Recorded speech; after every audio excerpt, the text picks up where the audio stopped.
What's up, everybody? Welcome back to the channel. Today is December 31st, 2020, and we're on our way to a wedding at the Jeffersonian, which is formerly known as the J-Town Community Center. We've been here before.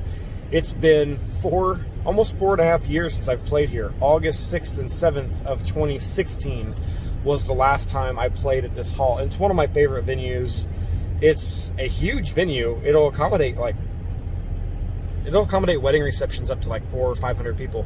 I think the first one I ever did here, which is the first gig log on this channel, if you want to check that out, link in the description.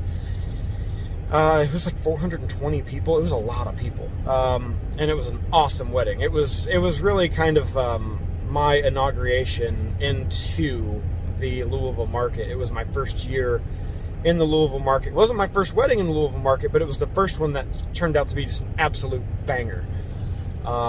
It was awesome. It was the first one I got to do uplighting with, because I'd never done uplighting before, never had the means to.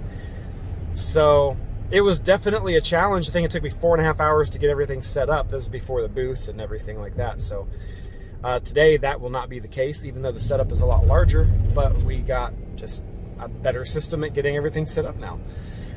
Anyway, I think we're expecting about 100 guests tonight. It's a New Year's Eve wedding, so I've got a couple surprises planned, including an audio countdown for the bride and groom that's personalized with their wedding, so it's going to sound really, really cool. And we're kissing 2020 goodbye, which is the best news of today. 2020 was supposed to be the year, and it defied us all. Shout out to everybody in the wedding industry. I know a lot of you are still not able to work right now. I think I just recently watched a video from Cleveland Terry, and they're still eventless in at least the Los Angeles market, and it makes me sad, really. A lot of industries were impacted by COVID, no doubt, but I think the wedding industry was probably impacted, one of the hardest ones impacted, only because it came to a screeching halt. I mean, it wasn't like, oh, well, you can still do carry out. I mean, I know some of you all did virtual events. That is not my thing. I would sell my gear and just quit DJing before I started doing virtual events. But I know some of you actually made some money doing that. More power to you. I'm not down on it at all. It just isn't my thing. Stay tuned. A lot more to come. Should be a lot of dancing tonight. I've been told they're a really energetic crowd, so once the older folks kind of fizzle off, it should be an absolute banger tonight, so stay tuned.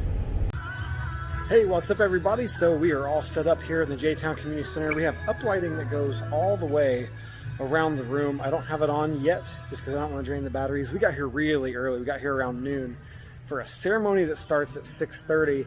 Dancing doesn't even start until 9:30, but it's a New Year's Eve wedding, so we're going to be partying until about 12:30 tonight.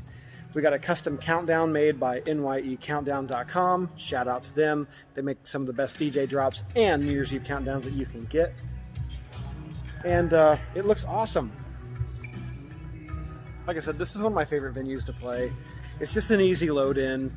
There's no stairs, there's no steps, there's nothing along those lines. And every time I've played here, the crowds have been awesome. So great. A great attraction to really good, nice couples that like the party. Stay tuned, a lot more to come. So we got the full setup tonight, both the totems with the Wash FXs on top of the speakers and the 255 IRCs on the other totems. I was going to do a stair step effect. I was going to use the Nova Pro XXLs, which are these right here. They were going to have the Wash FX2s mounted on the top, fully extended to their 7.8 feet height.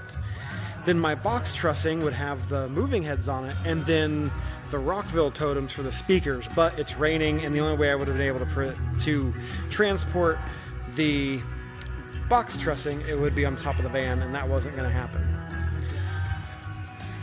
We also got the photo booth set up and ready to go. Pop into widescreen here. Got all the props set up and ready to go.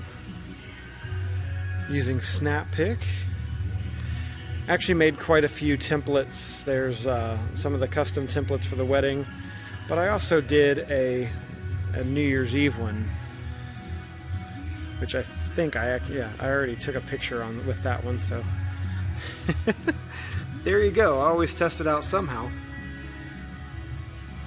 And then the silver sequined background for the backdrop.